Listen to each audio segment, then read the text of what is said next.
Halo sahabat misterius, apa kabarnya hari ini? Semoga dalam keadaan sehat selalu. Kembali lagi bersama kami di channel RJ45 MPA. Cerita misteri ini akan membuat adrenalin kamu meningkat dan menjadikan kamu lebih berani dalam menghadapi situasi yang sepi dan sunyi dimanapun kamu berada, dan akan membawa kamu seolah-olah ada di dunia lain. Sebelum lanjut cerita ini, jangan lupa like, subscribe, dan bunyikan lonceng channel ini, agar kamu tidak ketinggalan cerita-cerita berikutnya. Misteri Pelabuhan Tanjung Priok. Pelabuhan Tanjung Priok di Jakarta bukan sekadar tempat bongkar muat kapal. Sejak zaman kolonial, pelabuhan ini telah menyimpan berbagai cerita kelam tentang pekerja yang hilang tanpa jejak, kapal-kapal hantu yang muncul di tengah malam, hingga suara jeritan dari gudang tua yang sudah lama ditutup. Malam hari, ketika aktivitas mulai sepi dan hanya lampu-lampu redup yang menyala di dermaga, suasana pelabuhan berubah mencekam. Inilah awal dari serangkaian peristiwa misterius yang menimpa sekelompok orang yang tanpa sadar membuka kembali luka lama pelabuhan ini. Gudang 17 yang terkunci. Malam itu, angin laut bertiup lebih dingin dari biasanya. Suara klakson kapal yang jauh di tengah perairan Tanjung Priok terdengar sayup-sayup, bersahut dengan dentuman besi dari kontainer yang ditumpuk tinggi. Lampu-lampu jalan di sekitar pelabuhan menyala redup, sebagian bahkan berkelip-kelip seperti hampir padam. Pak Sarman, seorang penjaga malam yang sudah lebih dari 20 tahun bekerja di pelabuhan, berjalan perlahan menyusuri jalur antara gudang-gudang tua. Ia hanya ditemani senter tua dan radio kecil yang menggantung di pinggang. Malam itu terasa janggal, seolah ada sesuatu yang mengawasinya dari kegelapan. Saat melewati gudang nomor 17, langkahnya terhenti. Gudang itu terkenal di kalangan buruh. Sudah lebih dari 2 dekade ditutup, konon karena pernah terjadi kebakaran misterius. Tak ada yang tahu pasti apa yang disimpan di dalamnya. Namun yang jelas, pintunya selalu terkunci rapat dengan rantai tebal dan gembok berkarat. Malam ini berbeda. Rantai itu tampak longgar, dan pintu kayu besar gudang terbuka sedikit, menyisakan celah gelap yang menganga seperti mulut raksasa. Pak Sarman menelan ludah. Siapa yang berani buka ini? Gumamnya pelan, mencoba menenangkan diri. Ia menyorotkan senternya ke dalam celah. Gelap. Hanya terlihat debu berterbangan, berputar seakan ada sesuatu yang bergerak di dalam. Tiba-tiba terdengar suara krak, krak, krak, seperti rantai besi yang diseret di lantai semen. Sarman mundur setapak. Jantungnya berdegup cepat. Siapa di dalam? Hei, ini area terlarang, teriaknya. Tak ada jawaban. Hanya suara rantai yang semakin dekat. Dengan tangan gemetar, ia mendorong pintu gudang lebih lebar. Lampu senternya menembus kegelapan, dan yang ia lihat membuat darahnya seakan berhenti mengalir. Bayangan hitam setinggi manusia berdiri di sudut ruangan. Tubuhnya samar, wajahnya tak terlihat, hanya 2 cahaya merah menyerupai mata menatap tajam ke arahnya. Bayangan itu perlahan bergerak, menyeret rantai panjang yang menggores lantai. Pak Sarman tersentak mundur. Kakinya lemas. Ia menjatuhkan senter hingga cahaya berputar-putar tak tentu arah di dinding gudang. Saat ia mencoba meraih radio di pinggangnya, suara lain terdengar dari dalam, jeritan panjang, seperti puluhan orang yang menjerit bersamaan. Pintu gudang menutup sendiri dengan keras, brak. Dan sejak malam itu, Pak Sarman tak pernah terlihat lagi oleh rekan-rekannya. Yang ditemukan hanyalah senternya yang tergeletak di depan pintu gudang nomor 17, masih menyala, sinarnya menyorot ke pintu berkarat itu, seakan menunggu seseorang untuk membukanya kembali. Kapal tanpa nama. Malam berikutnya, pelabuhan Tanjung Priok kembali diselimuti kabut tebal. Lampu-lampu dermaga hanya menembus beberapa meter ke depan, sisanya hanyalah kegelapan pekat bercampur kabut asin. Para buruh yang masih bekerja menurunkan kontainer mulai gelisah. Mereka berbisik-bisik tentang hilangnya Pak Sarman, penjaga malam yang tak kembali sejak 2 hari lalu. Di antara mereka, seorang buruh muda bernama Ridwan menunjuk ke arah laut. Itu lihat deh. Ada kapal nyandar, suaranya lirih tapi penuh keterkejutan. Mereka semua menoleh. Benar saja, sebuah kapal besar, entah dari mana, tiba-tiba sudah bersandar di dermaga tua yang sudah lama tak dipakai. Tak ada suara mesin, tak ada teriakan awak kapal. Kapal itu seolah muncul begitu saja dari dalam kabut. Kapal itu aneh. Ket di lambungnya mengelupas, memperlihatkan kayu lapuk bercampur besi karatan. Lampu-lampunya mati, hanya ada cahaya bulan samar yang memantul di permukaan dek. Dan yang paling mengerikan, di bagian buritan, tak ada nama kapal yang tertulis. Kosong. Padahal setiap kapal wajib punya identitas. Gila, kapal dari mana tuh? Kok bisa langsung nyandar? Tanya salah satu buruh sambil mundur ketakutan. Biasa aja kali, mungkin kapal tua, sahut yang lain, meski nadanya jelas bergetar. Malam semakin larut. Rasa penasaran mengalahkan rasa takut. 3 orang buruh akhirnya memberanikan diri naik ke dermaga tua untuk melihat lebih dekat. Ridwan ikut bersama mereka. Papan kayu dermaga berdecit di bawah pijakan mereka, seolah menolak langkah manusia. Saat mereka mendekat, bau amis menyengat tercium dari arah kapal. Kayak bau, darah ya, bisik Ridwan. Mereka saling berpandangan, keringat dingin mengalir di pelipis meski udara malam menusuk tulang. Dengan hati-hati, mereka menyeberang lewat papan kayu yang menghubungkan dermaga ke kapal. Dek kapal bergetar pelan, seperti hidup. Hening. Tak ada seorang pun di sana. Namun tiba-tiba, Ridwan merasakan ada sesuatu menetes di lengannya. Ia menoleh, tetesan cairan merah menetes dari tiang layar yang sudah patah. Ia menyentuhnya dengan jari gemetar, lalu mendekatkannya ke hidung. Bau besi menusuk. Darah. Salah satu buruh yang lain langsung muntah di tempat. Mereka panik, ingin segera turun. Namun sebelum sempat berbalik, terdengar suara berat dari ruang gelap di bawah dek. Pergi. Suara itu bergema panjang, dalam, seakan datang dari perut bumi.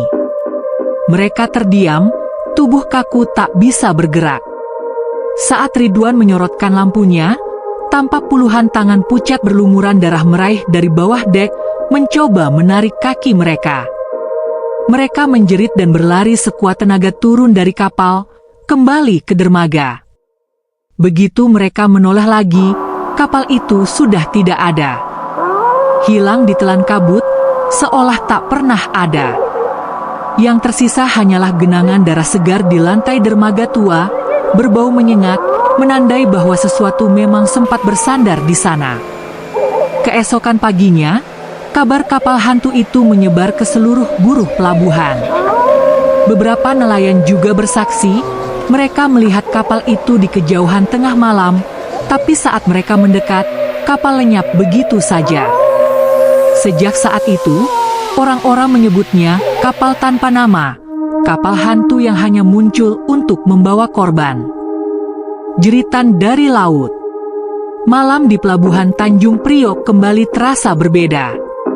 Angin laut bertiup kencang, membawa aroma asin bercampur bau amis yang semakin membuat buruh-buruh enggan bekerja hingga larut. Namun malam itu, sebagian dari mereka terpaksa lembur. Sebuah kapal kontainer dari Singapura baru saja sandar, dan muatannya harus segera diturunkan.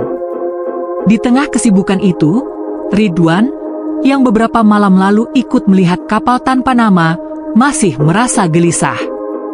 Bayangan tangan pucat dari kapal hantu itu terus menghantuinya. Namun ia berusaha menepis rasa takutnya, tak ingin terlihat lemah di hadapan rekan-rekan lain. Tiba-tiba, suara aneh terdengar dari arah laut lepas. Suara itu bukan deru mesin kapal atau dentuman kontainer. Itu suara jeritan. Tolong. Semua buruh menghentikan pekerjaannya. Mereka menoleh serentak ke arah suara. Jelas terdengar teriakan seorang perempuan, nyaring dan panjang, berasal dari tengah laut. Siapa itu? Ada yang tenggelam? Seru salah satu buruh panik. Di kejauhan, samar-samar tampak sosok seorang perempuan berpakaian putih. Ia terapung di permukaan air, kedua tangannya terangkat, melambai-lambai minta pertolongan. Rambut panjangnya menutupi sebagian wajah, tubuhnya terombang-ambing diterpa ombak. Cepat, turunkan kapal kecil, perintah seorang mandor. Ridwan dan dua buruh lain segera bergegas ke kapal kayu kecil di dermaga. Mereka menyalakan mesin dan melaju ke arah perempuan itu. Setiap kali suara jeritan terdengar, tubuh mereka merinding. Suara itu begitu menyayat, seakan penuh penderitaan. Saat jarak semakin dekat, Ridwan menyorotkan lampu senter ke arah perempuan itu. Matanya terbelalak. Tubuh perempuan itu tidak sepenuhnya manusia. Kulitnya pucat kebiruan, bibirnya ungu, dan bagian bawah tubuhnya tak terlihat, seolah hanya potongan jasad yang terapung. Namun perempuan itu masih menjerit, "Tolong aku!" Ridwan hampir ingin melompat menolong, tapi salah satu buruh yang lebih tua menahannya. "Jangan! Itu bukan orang!" teriaknya ketakutan. Terlambat. Sosok perempuan itu tiba-tiba menenggelamkan dirinya ke dalam laut. Air berputar membentuk pusaran, menarik kapal kecil mereka. Mesin meraung keras, tapi ombak yang muncul tiba-tiba terlalu kuat. Di tengah kekacauan itu, satu buruh yang berdiri di depan tiba-tiba berteriak keras sebelum tubuhnya ditarik ke bawah air oleh sesuatu yang tak terlihat. Hanya tangannya yang sempat terangkat sebentar, lalu menghilang bersama pusaran air. "Adi!" Ridwan menjerit, mencoba meraih rekannya, tapi sia-sia. Yang tersisa hanyalah gelembung-gelembung udara di permukaan laut yang cepat menghilang. Panik, mereka segera memutar haluan kapal kecil dan kembali ke dermaga. Napas terengah, tubuh gemetar. Mereka hanya bisa menatap laut yang kembali tenang, seolah tak terjadi apa-apa. Namun malam itu, Ridwan bersumpah ia masih mendengar samar suara jeritan yang sama, bukan dari laut, tapi dari dalam kepalanya sendiri. Dan hingga pagi menjelang, tubuh Adi, buruh yang ditarik ke dalam laut, tak pernah ditemukan. Penampakan di Menara Suar. Malam itu langit mendung. Bulan hampir tak terlihat, tertutup awan hitam yang bergulung seperti kabut pekat. Ombak laut Tanjung Priok menghantam dermaga dengan keras, menimbulkan suara gemuruh yang seolah membawa peringatan. Di sisi timur pelabuhan, berdiri menara Suar tua peninggalan Belanda. Tingginya menjulang, dengan tangga spiral besi yang berkarat. Menara itu masih aktif digunakan untuk membantu navigasi kapal, meski suasana di sekitarnya selalu membuat merinding. Petugas jaga malam itu bernama Yusuf, pria berusia 30-an yang baru ditugaskan beberapa bulan. Sejak pertama kali ia ditempatkan, banyak cerita menyeramkan yang didengarnya dari senior. Ada yang bilang, malam-malam tertentu terdengar langkah sepatu berat di dalam menara, padahal tak ada siapapun. Ada juga yang bersaksi melihat sosok serdadu Belanda lengkap dengan senjata bayonet berkeliling di dermaga. Awalnya Yusuf tak percaya. Namun malam itu, ia akan mengalami sendiri kebenarannya. Sekitar pukul 1 dini hari, Yusuf sedang duduk di ruang kontrol menara sambil menulis laporan. Angin kencang membuat kaca jendela bergetar. Tiba-tiba, ia mendengar suara samar dari tangga spiral. Ok, tok, tok.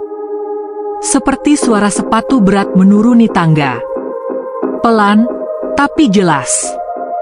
Yusuf mengangkat kepalanya, menatap ke arah tangga yang hanya diterangi lampu redup. Ia menunggu, berharap itu hanyalah buruh lain atau rekannya yang datang. Namun semakin lama, suara langkah itu semakin dekat, semakin berat.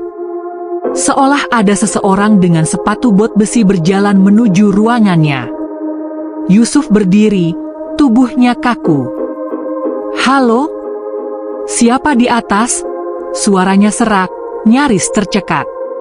Tak ada jawaban. Hanya langkah yang terus menghantam besi. Akhirnya, ia memberanikan diri mengintip ke tangga. Dan di sanalah ia melihatnya. Sosok pria tinggi dengan seragam tentara Belanda abad ke-19. Topinya tinggi, mantel panjang, dan senjata panjang terikat di pundaknya. Wajahnya pucat, matanya kosong tanpa cahaya. Ia berjalan lurus menuruni tangga, namun langkahnya tak menghasilkan bayangan sedikit pun. Yusuf tertegun, darahnya membeku. Tangannya gemetar, tapi ia tak bisa bergerak. Tentara itu berhenti beberapa anak tangga di atasnya, lalu menoleh. Tatapannya tajam, penuh kebencian. Dari tubuhnya tercium bau mesiu bercampur amis darah. Suara berbisik lirih terdengar. "Kalian belum membayar hutang darah." Lalu, dalam sekejap, sosok itu lenyap. Hanya tersisa bau mesiu yang menusuk hidung Yusuf dan gema langkah yang memudar di udara. Yusuf tak bisa lagi bertugas dengan tenang malam itu. Saat fajar menyingsing, ia melapor pada seniornya. Namun, bukannya terkejut, sang senior hanya menatapnya dalam-dalam. "Jadi kamu juga sudah melihatnya," katanya pelan. "Siapa itu?" tanya Yusuf, masih gemetar. "Konon, dia komandan Belanda yang tewas ditembak saat memaksa buruh pribumi kerja rodi.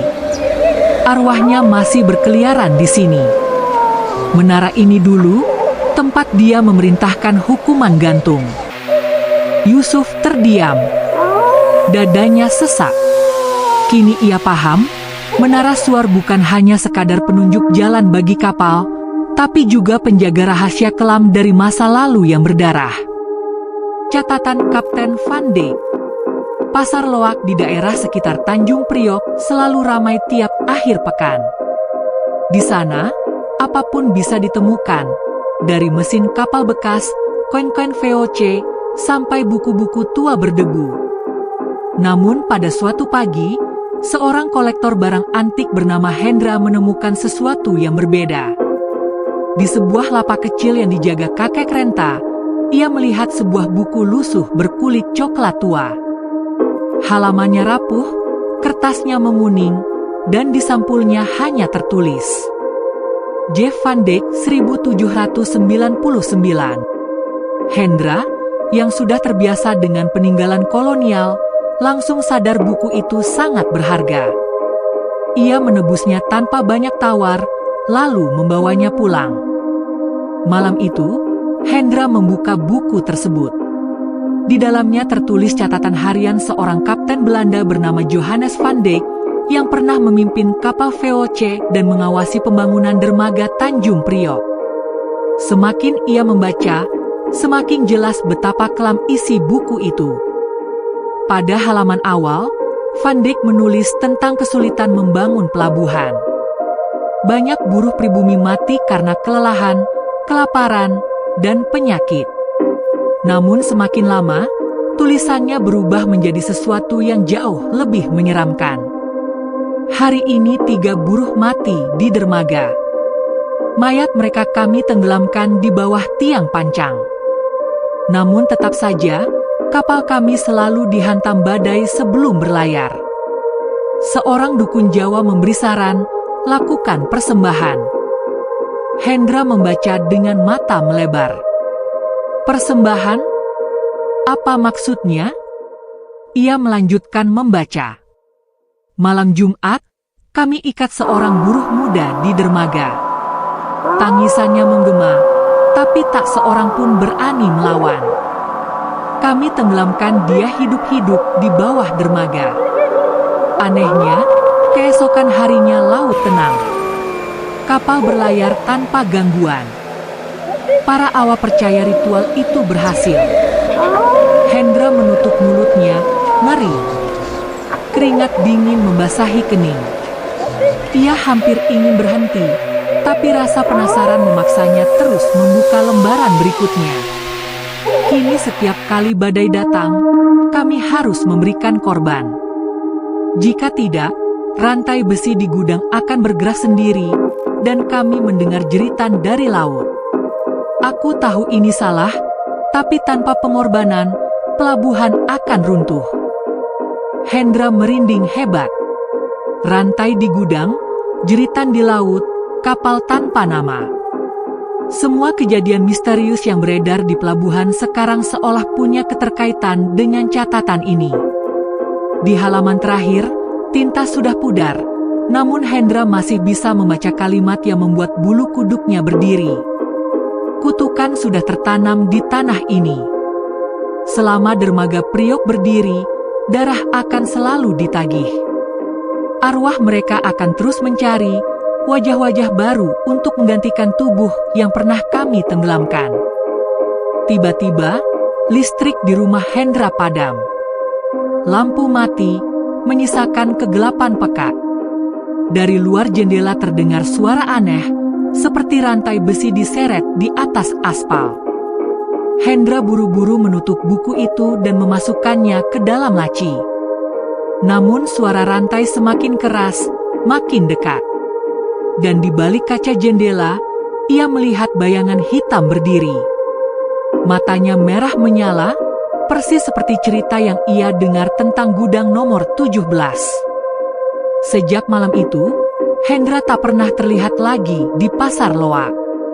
Namun beberapa minggu kemudian, buku catatan Kapten Van Dijk muncul kembali, kali ini di tangan seorang pedagang lain, seolah berpindah-pindah mencari pembaca baru. Buruh yang pulang tanpa wajah. Sudah 2 minggu berlalu sejak Adi, salah satu buruh pelabuhan, terseret pusaran laut misterius malam itu. Tidak ada yang menemukan jasadnya. Tim pencarian hanya kembali dengan perahu kosong, sementara laut tetap bergelombang seperti sedang menyimpan rahasia. Istrinya, Mira, masih menolak kenyataan. Setiap malam ia duduk di teras rumah kontrakan mereka di gang sempit dekat pelabuhan, menatap ke jalan yang sepi.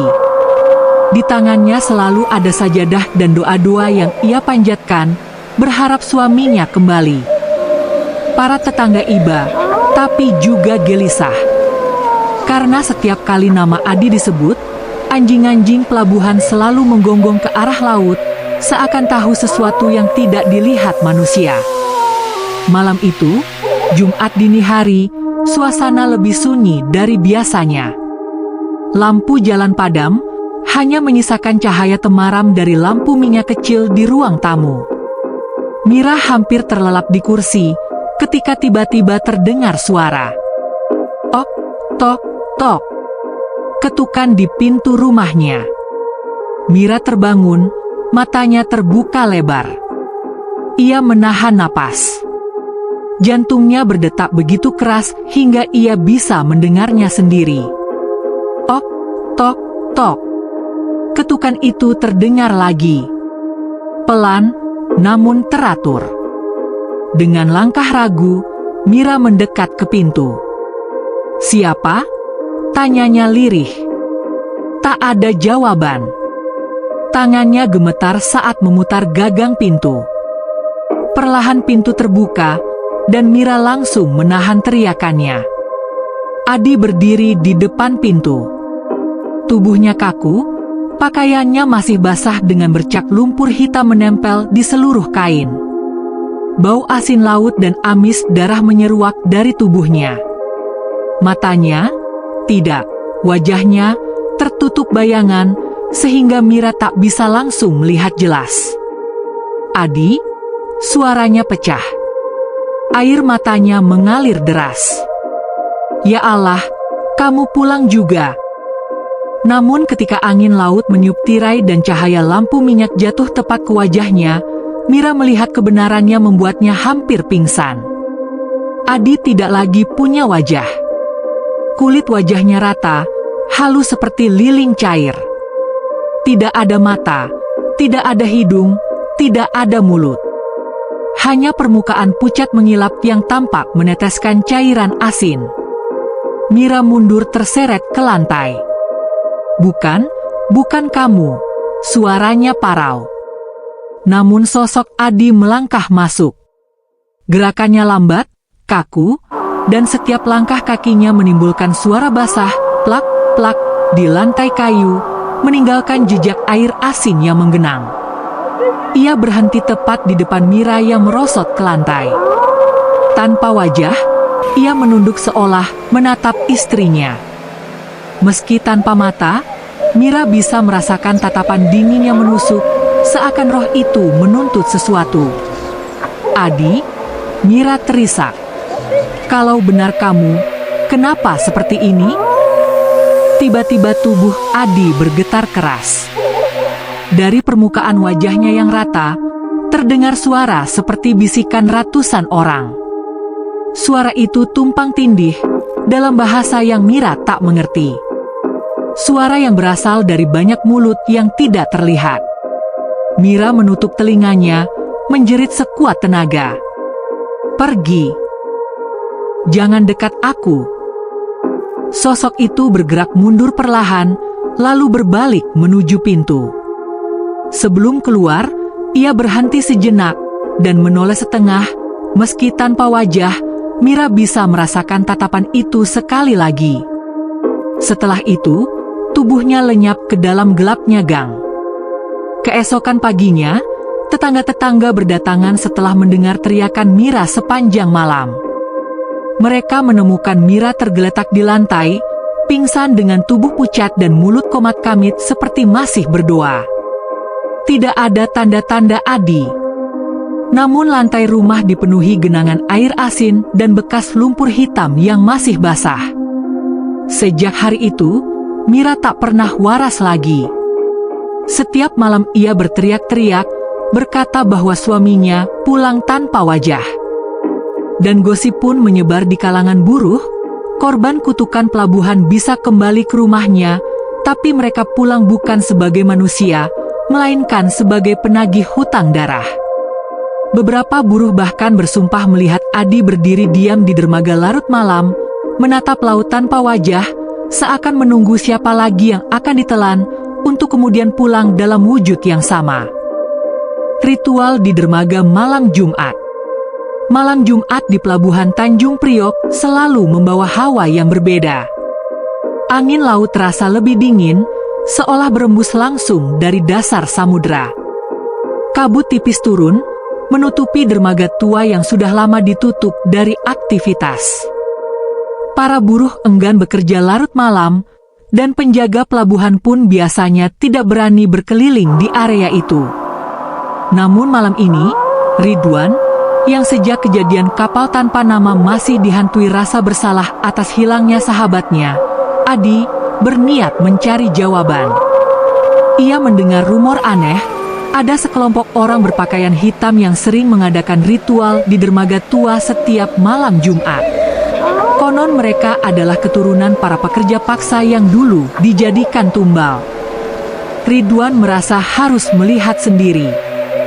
Sekitar pukul 12 malam, ia bersembunyi di balik tumpukan kontainer yang berkarat, mengintip ke arah dermaga. Dan benar, di sana ia melihat mereka. Belasan orang berpakaian serba hitam duduk melingkar. Di tengah lingkaran, terdapat mangkuk besar berisi cairan merah yang tercium amis hingga ke tempat Ridwan bersembunyi. Di sekitarnya, puluhan lilin merah menyala, cahayanya bergetar tertiup angin laut. Salah satu dari mereka, seorang pria tua dengan wajah penuh keriput, berdiri. Ia membawa kitab lusuh dan mulai membaca mantra dalam bahasa yang asing. Suaranya dalam, berat, seolah berasal dari perut bumi. Darah telah ditagih. Laut belum tenang.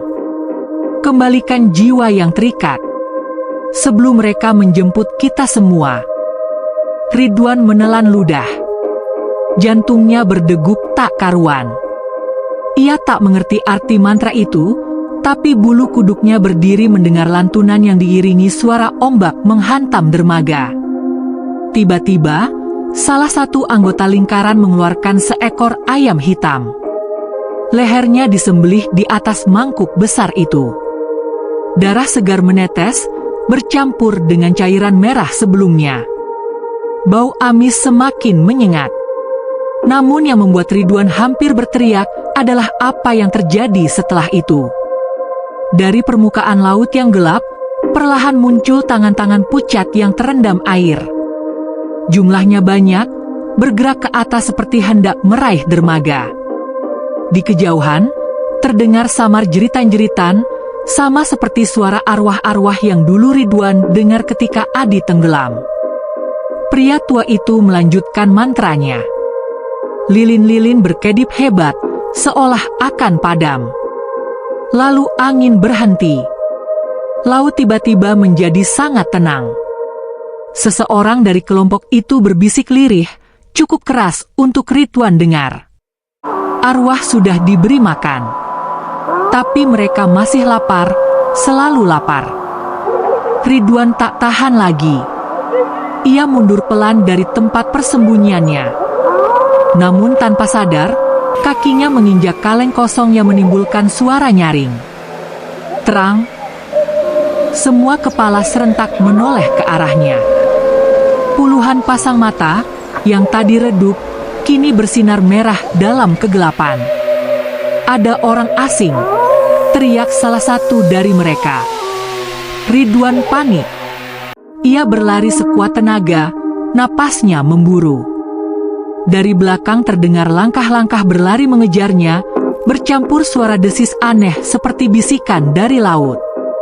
Saat ia menoleh sekilas, ia melihat mereka tidak lagi sepenuhnya manusia. Wajah-wajah mereka perlahan memudar, berubah menjadi pucat tanpa mata, mirip seperti Adi ketika kembali tanpa wajah. Ridwan berhasil melarikan diri ke arah tumpukan kontainer dan bersembunyi di baliknya sampai fajar menyingsing. Saat ia keluar, dermaga itu kosong, seakan tidak pernah ada ritual. Namun di lantai kayu dermaga masih ada bekas lingkaran darah kering yang tidak hilang meski ombak terus menghantam. Dan Ridwan tahu satu hal, kutukan pelabuhan ini bukan hanya sekadar arwah gentayangan. Ada manusia, atau mungkin makhluk, yang sengaja memelihara ritual itu agar kutukan tetap hidup. Hantu penumpang gelap. Beberapa hari setelah Ridwan menyaksikan ritual mengerikan di dermaga tua, suasana di pelabuhan Tanjung Priok semakin mencekam. Para buruh bercerita bahwa hampir setiap kapal kargo yang bersandar di malam hari mengalami gangguan aneh, suara jeritan di ruang mesin, pintu kabin terbuka sendiri, hingga bayangan hitam yang berjalan di dek kapal padahal semua kru sedang tidur. Namun kisah paling menyeramkan datang dari sebuah kapal barang berbendera asing bernama MV Lestari Samudra. Kapal itu singgah untuk bongkar muat di dermaga 7. Malam itu, awak kapal asing mengaku mereka melihat sesuatu yang tak seharusnya ada di kapal, seorang penumpang gelap, tapi bukan manusia. Kedatangan penumpang gelap. Seorang pelaut Filipina bernama Marco sedang berjaga di dek sekitar pukul 2 dini hari. Ombak tenang, angin pelabuhan membawa aroma amis. Dari sudut matanya, Marco melihat seseorang berdiri di sisi kapal, dekat dengan tali tambak. Sosok itu tampak seperti perempuan berambut panjang, bajunya lusuh dan basah kuyup, menunduk tanpa bergerak. Marco mengira itu salah satu buruh pelabuhan yang mungkin tersesat naik kapal. "Hey, you can be here," teriaknya sambil melangkah mendekat. Namun saat ia hanya berjarak 2 meter, perempuan itu perlahan mendongak. Marco hampir menjatuhkan senter dari tangannya. Wajah perempuan itu hitam legam, matanya kosong tanpa bola mata, dan air asin menetes dari mulutnya yang sobek lebar. Dalam sekejap, sosok itu menghilang, tapi lantai dek tetap basah seolah ada seseorang yang baru saja berdiri di sana. Marco berlari panik ke kabin kapten, wajahnya pucat pasi. Malam yang panjang.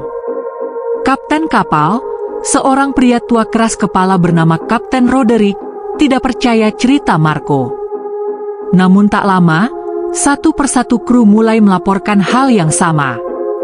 Ada yang mendengar ketukan di pintu kabin mereka di tengah malam, namun ketika dibuka tidak ada siapapun.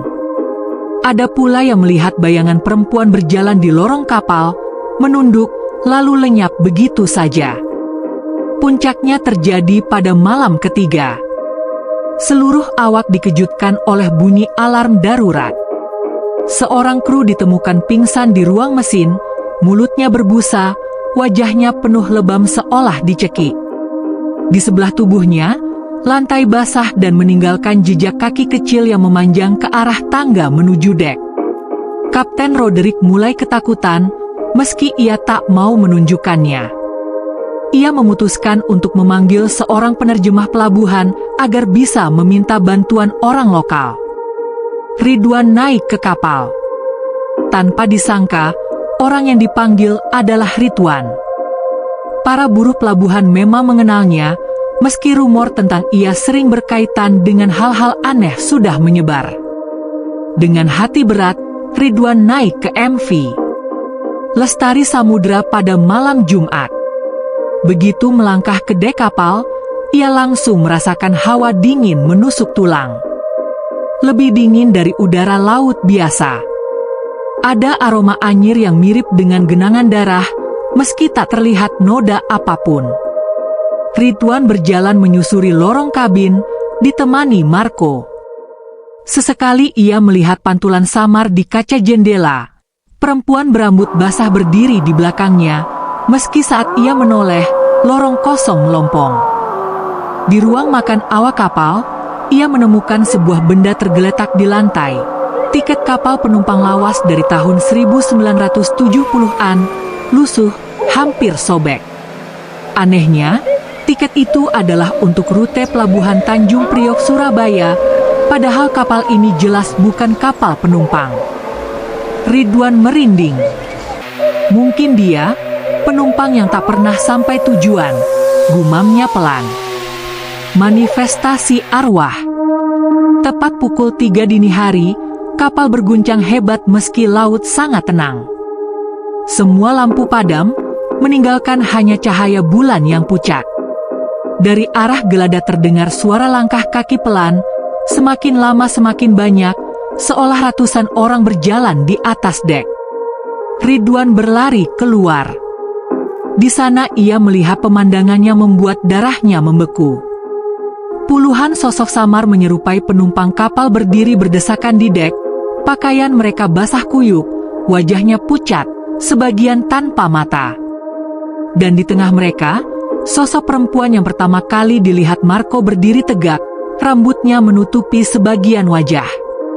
Tangannya menunjuk lurus ke arah dermaga Tanjung Priok, seolah memerintahkan kapal kembali ke sana. Dia bukan penumpang biasa, bisik Ridwan, tubuhnya bergetar. Dia salah satu korban tumbal laut. Dan arwahnya kini mengikuti kapal apapun yang singgah di sini. Keesokan paginya, MV Lestari Samudra meninggalkan Tanjung Priok tanpa menunggu jadwal bongkar muat selesai. Kapten Roderick memutuskan pergi lebih awal, meninggalkan beberapa kontainer yang seharusnya dibawa. Namun para buruh yang bekerja malam itu bersaksi. Saat kapal perlahan menjauh dari dermaga, di buritan kapal berdiri perempuan berambut basah itu, menatap lurus ke arah pelabuhan. Dan seolah-olah, ia berjanji akan kembali bersama kapal berikutnya. Rahasia Gudang 17. Sejak malam-malam terakhir, Pelabuhan Tanjung Priok terasa semakin hidup dengan bisikan-bisikan arwah. Para buruh menghindari dermaga tua, kapal-kapal asing menurunkan muatan dengan tergesa-gesa, dan rumor tentang kapal tanpa nama serta hantu penumpang gelap semakin sering terdengar. Namun satu tempat tetap menjadi misteri terbesar, gudang nomor 17. Gudang itu sudah lama ditinggalkan, pintunya selalu terkunci rapat, rantainya berkarat, namun beberapa malam terakhir, beberapa buruh bersaksi bahwa rantai itu bergerak sendiri. Bahkan, senter Pak Sarman yang hilang dulu, dengan cahaya redupnya, konon pernah terlihat menempel di pintu gudang, meski ia sendiri telah menghilang bertahun-tahun lalu. Ridwan, yang sebelumnya menyaksikan ritual malam Jumat dan kejadian di kapal MV Lestari Samudra, memutuskan malam itu untuk mencari jawaban terakhir. Ia ingin mengetahui rahasia apa yang tersimpan di gudang 17. Memasuki gudang. Malam itu, kabut tebal turun, membuat seluruh pelabuhan tampak seperti lukisan gelap yang bergerak pelan. Ridwan mendekati gudang dengan hati-hati. Rantai di pintu bergerak pelan seolah menyambut kedatangannya.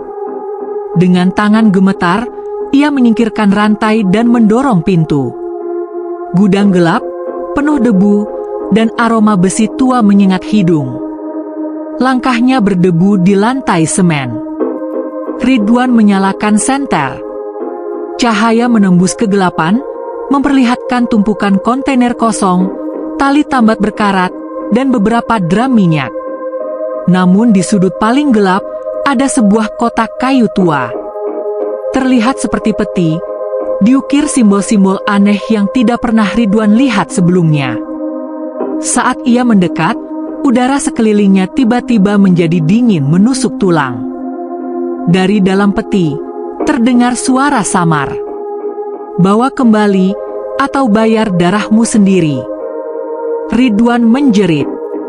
Ia menendang peti itu, namun suara itu berubah menjadi jeritan panjang seperti puluhan orang yang menderita sekaligus.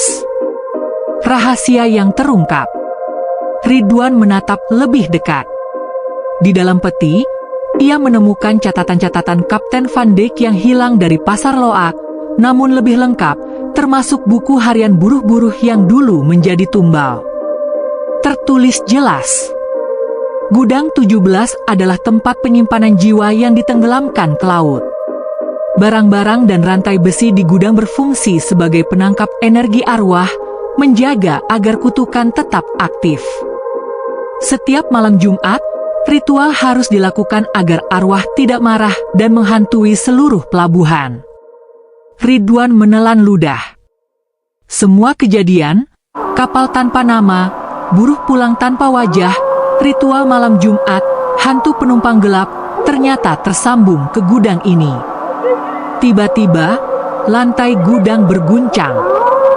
Dari sudut gelap, muncul bayangan tinggi tanpa wajah, seperti tubuh Adi tanpa mata. Tangannya menunjuk ke arah peti, kemudian ke Ridwan. Ridwan tahu ia dihadapkan pada satu pilihan, meninggalkan gudang dengan rahasia ini, atau mencoba menghentikan kutukan yang sudah merenggut banyak korban. Klimaks malam itu, Ridwan mengambil napas dalam-dalam. Dengan keberanian terakhir, ia mencoba membaca mantra yang ada di catatan Van Dijk, berharap bisa menenangkan arwah-arwah yang terperangkap. Lilin-lilin tua di gudang tiba-tiba menyala sendiri, menerangi simbol-simbol di dinding.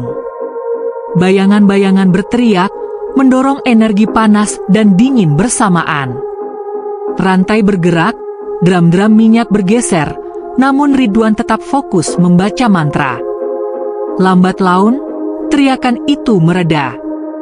Bayangan tanpa wajah mundur ke sudut gelap gudang, dan udara kembali tenang. Peti kayu di tengah gudang menutup sendiri dengan suara keras, seolah berjanji akan tetap menjaga rahasia yang tersisa. Ridwan keluar dari gudang 17 saat fajar menyingsing. Tubuhnya gemetar, lelah, namun ia tahu satu hal, malam itu, ia melihat rahasia terdalam pelabuhan Tanjung Priok, namun kutukan masih hidup. Dan dari kejauhan, terdengar samar suara air yang menabrak dermaga. Jeritan, panggilan, janji yang belum selesai. Pelabuhan yang tidak pernah tenang. Sejak malam itu di gudang 17, Ridwan tidak pernah tidur dengan tenang. Setiap kali ia menutup mata, terdengar suara jeritan samar, langkah kaki berat, dan bisikan dari laut. Rumor di pelabuhan semakin liar, kapal-kapal menunda bongkar muat, buruh berbondong-bondong menghindari dermaga tua, dan suara rantai bergerak sendiri kini terdengar bahkan siang hari. Ridwan tahu satu hal, kutukan pelabuhan ini belum selesai. Dan ia mulai menyadari bahwa orang-orang yang melihat penumpang gelap atau buruh pulang tanpa wajah hanyalah permulaan. Malam yang penuh ancaman. Malam Jumat kembali tiba. Kali ini Ridwan memutuskan untuk kembali ke dermaga tua, bukan untuk bersembunyi, tapi untuk menghadapi kutukan yang telah merenggut banyak nyawa. Ia membawa catatan Kapten Van Dijk, beberapa lilin, dan niat untuk menghentikan ritual yang sudah berlangsung ratusan tahun. Sesampainya di dermaga, kabut sudah turun tebal. Angin laut menderu dengan suara yang menyerupai bisikan manusia.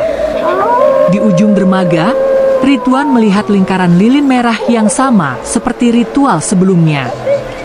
Bayangan manusia dan tanpa wajah berkerumun, menunggu. Di tengah lingkaran, seorang pria tua muncul. Ia bukan lagi manusia biasa. Wajahnya setengah meleleh, matanya merah menyala. "Kamu?" "Ridwan," bisiknya dengan suara berat, bergetar. "Kamu datang, tapi apakah siap menghadapi yang tak terlihat?" Ridwan menelan ludah. Ia tahu ini saatnya. Ia menyalakan lilin, meletakkannya sesuai simbol di catatan Van Dijk, dan mulai membaca mantra yang tercatat di buku itu. Benturan dunia nyata dan gaib. Begitu Ridwan selesai membaca mantra pertama, angin berhenti mendadak. Ombak di dermaga tampak menahan diri.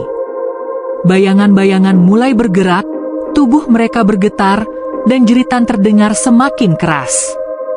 Dari laut, muncul sosok perempuan berambut basah, wajahnya pucat tanpa mata, menatap lurus ke Ridwan. Di belakangnya, buruh-buruh tanpa wajah mulai mendekat. Semua bergerak pelan namun pasti, seolah siap menyeret Ridwan ke dalam pusaran kutukan. Ridwan tetap berdiri tegak, membacakan mantra terakhir. Suara air bergemuruh semakin kencang, lilin-lilin bergetar, dan peti kayu gudang 17 muncul di dermaga seolah ditarik oleh tangan tak terlihat. Dari peti itu, muncul cahaya putih yang menyilaukan. Sosok perempuan dan bayangan-bayangan tanpa wajah menjerit keras. Energi mereka tertarik ke cahaya putih, suara jeritan mereda, hingga akhirnya lenyap ke dalam peti. Dermaga kembali sunyi, hanya suara ombak tenang yang terdengar. Ridwan jatuh terduduk, tubuhnya gemetar, napasnya tersengal. Ia tahu, malam itu, kutukan telah diredam sementara, namun tidak pernah benar-benar hilang. Fajar di Tanjung Priok. Keesokan paginya, pelabuhan terlihat normal. Kapal-kapal berlabuh seperti biasa, buruh mulai bekerja, dan tak ada suara rantai yang bergerak. Namun beberapa orang yang bekerja malam itu bersaksi melihat bayangan samar di ujung dermaga, menatap mereka dari kejauhan. Ridwan tahu, pelabuhan ini tidak akan pernah benar-benar tenang. Setiap malam Jumat, arwah-arwah itu akan tetap ada, menunggu kesempatan, menunggu korban baru, menunggu siapapun yang berani menentang aturan kuno pelabuhan. Ia menyimpan catatan Van Dijk di tempat aman, mengetahui bahwa suatu hari nanti, seseorang mungkin harus mengulang ritual itu, atau kutukan akan kembali menghantui dengan lebih kejam. Ridwan menatap laut lepas, kabut menelan dermaga, dan mendengar bisikan terakhir. "Pelabuhan ini milik kami, dan kami tak pernah tidur." Dan dengan itu, Tanjung Priok tetap menjadi pelabuhan yang tidak pernah tenang, di mana sejarah berdarah dan arwah yang tersesat terus mengintai, siap menarik siapa saja yang lengah.